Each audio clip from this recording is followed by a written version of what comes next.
नमस्ते प्यारे बच्चों।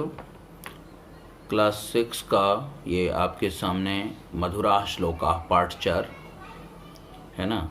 श्लोक पढ़ना बहुत एक कला है, सभी को पढ़ने भी नहीं आते, लेकिन आप लोग तो होशियार बच्चे हैं, ज़रूर पढ़ना आता होगा आपको। ठीक है, तो आप क्या कीजिए कि इसको पहले साथ साथ दोहराइए।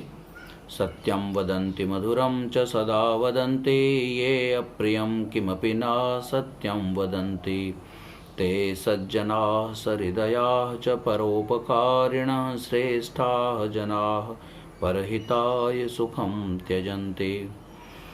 अर्थ इसका है, सत्यम वदन्ति सच बोलते हैं, मधुरम च सदा वदन्ति हमेशा मधुर बातें बोलते हैं, ये किमपि अप्रियम असत्यम न वदन्ति जो कुछ भी अप्रिय या असत्य नहीं बोलते हैं, ते सज्जनाः सहृदयाः ते सहृदयाः सज्जनाः वे सहृदय सज्जन, वे परोपकारी, वे श्रेष्ठ लोग, परहिताय सुखम त्यजन्ति दूसरे के हित के लिए अपनी खुशी का भी त्याग कर देते हैं। ठीक है तो पहला श्लोक आपने देखा। इसी तरह से आपको अगला श्लोक भी पढ़ना है। उद्यमेन ही सिद्ध्यन्ति कार्याणि न मनोरथे नहीं सुप्तस्य सिंहस्य प्रविशन्ते मुखे मृगाः। कैसे पढ़ेंगे? उद्यमेन ही सिद्ध्यन्ति कार्याणि न मनोरथे, मतलब क्या है कि कार्याणि उद्यमेन ही सिद्ध्यन्ति, सभी कार्य परिश्रम से ही सिद्ध होते हैं। मनोरथ है ना, केवल कल्पना कर लेने से, केवल सोच लेने से कोई काम सफल नहीं होता है। ठीक है ना, जब आप परिश्रम करते हैं तब कार्य सफल होता है।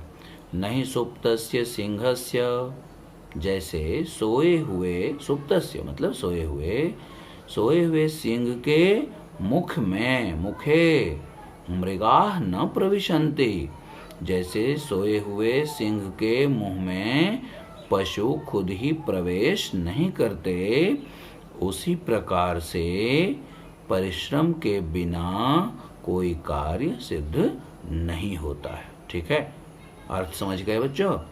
तो इसका जो आप कॉपी में लिखेंगे, पहले श्लोक लिखेंगे, उसके बाद उसका अन्वय लिखेंगे जो बुक में दिया हुआ है आपको, उसके बाद आप इसका हिंदी अर्थ जो यहाँ मैं बता रहा हूँ इसको लिखेंगे, और तब बुक में जो स्पेस दिया हुआ है वहाँ प्रश्नोत्तर बनाएंगे आप। ठीक है, भावार्थ अगर दिया हुआ है तो भावार्थ इसके बाद लिखेंगे।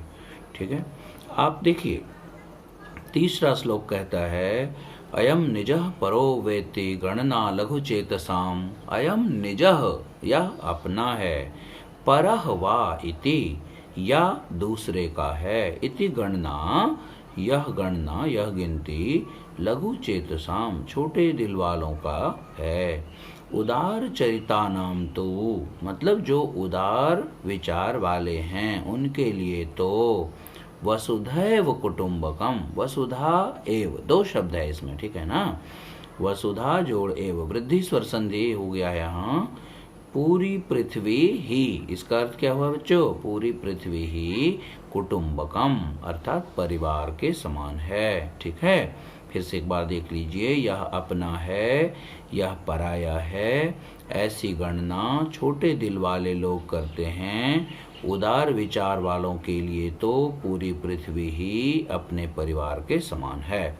ठीक है, चलिए चलते हैं, श्लोका नंबर 4 को देखते हैं। प्रिय वाक्य प्रदानेन सर्वे तुष्यन्ते जन्तवः तस्मात् तदेव वक्तव्यम वचने का दरिद्रता। मतलब क्या है बच्चों कि प्रिय वाक्य बोलने से, प्रिय वाक्य प्रदान करने से, प्रदान करना मतलब देना। ठीक है, यहाँ देना मतलब क्या? बोलना। प्रिय वाणी बोलने से सर्वे जंतवः तुष्यन्ति, सभी जीव प्रसन्न होते हैं। तुष धातु है, कौन सी धातु है बच्चों? तुष, तुष्यति, तुष्यतः, तुष्यन्ति ऐसे रूप चलता है।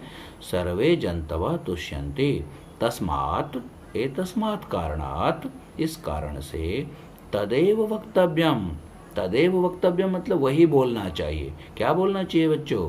प्रिय वाक्य बोलना चाहिए, प्रियवाणी बोलनी चाहिए। क्योंकि वचने का दरिद्रता, वाणी बोलने में कंजूसी नहीं करनी चाहिए, ठीक है ना। तो आप भी जब कभी बोलें तो सबसे प्रिय बातें बोलें, मीठी बातें बोलें, अच्छी बातें बोलें, ठीक है ना। चलिए अब चलते हैं हम लोग श्लोका नंबर 5 में, ठीक है। चंदनम शीतलम लोके चंदनात् अपि चंद्रमा चंद्र चंदनयोः मध्ये शीतला साधु संगति। लोके चंदनम शीतलम, संसार में चंदन को ठंडा माना जाता है, सभी लोग मानते हैं बड़ा ठंडा है चंदन। और चंदनात् अपि चंद्रमा, चंदनात् में पंचमी विभक्ति है बच्चों, जैसे बालकात होता है, ठीक है ना। तो चंदनात् अपि चंद्रमा मतलब चंदन से भी ज्यादा शीतल कौन है? चंद्रमा है। लेकिन चंद्र चंदनयोः मध्ये, चंद्र और चंदन दोनों के बीच जो इनसे भी ज्यादा शीतल है वह क्या है? सज्जनों की संगति है, अच्छे लोगों की संगति है, ठीक है ना। तो आप इसका अभ्यास कीजिए। देखिए लोके मतलब संसार में, संसारे सप्तमी एक वचन है, जैसे बाल के सप्तमी एक वचन में होता है ना, उसी तरह से लोके। तो कहता है कि संसार में चंदन शीतल है, चंदन से भी अधिक शीतल चंद्रमा है, चंद्र और चंदन दोनों से अधिक शीतल सज्जनों की संगति है, ठीक है। तो आप इसको जो है बार बार देखिए, अभ्यास कीजिए और पसंद आए तो आप इसको लाइक जरूर कीजिएगा बच्चों।